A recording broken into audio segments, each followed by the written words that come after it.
C'est la priorité affichée désormais par les grandes agences spatiales internationales.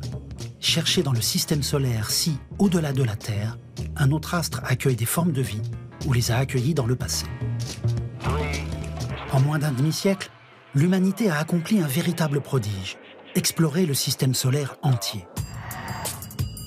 Elle surveille et explore tout ce qui gravite autour de notre étoile.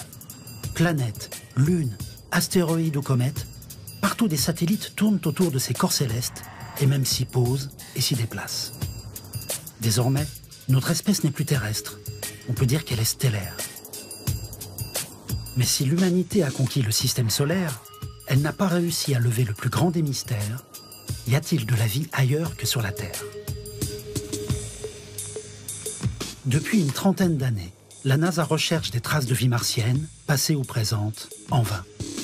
L'espoir de trouver des microbes sur la planète rouge s'amenuisant au fil des missions, les scientifiques se tournent vers un objet céleste exotique et lointain, aux propriétés fascinantes, Europe, un satellite de Jupiter plus gros que la Lune.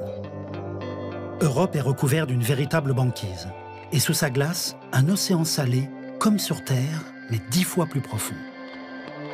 Alors, de la vie sous la glace d'Europe, si loin du Soleil? Oui, c'est possible, comme en témoignent les formes de vie terrestres qui vivent dans le noir absolu au fond des océans. Sauf qu'aller sur Europe pour chercher des extraterrestres n'est pas une mince affaire.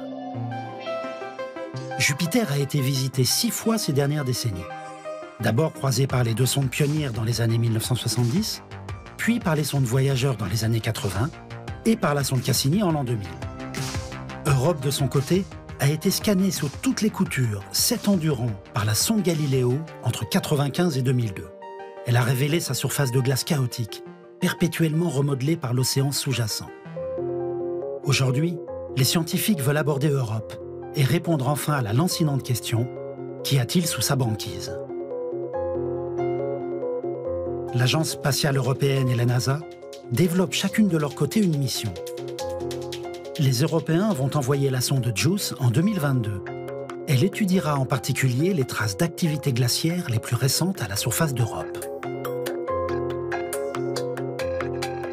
Côté américain, les chercheurs veulent lancer Europa Clipper en 2023. La sonde tentera de prélever des échantillons de matière dans les geysers qui s'échappent de la banquise.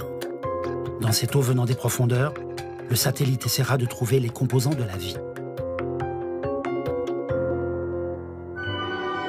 Et si, après ces 2 missions, l'espoir de trouver des formes de vie extraterrestres demeure, vers 2040, une véritable sonde de science-fiction sera lancée afin de percer la banquise de la Lune glacée de Jupiter et d'explorer son océan immense avec le premier sous-marin spatial.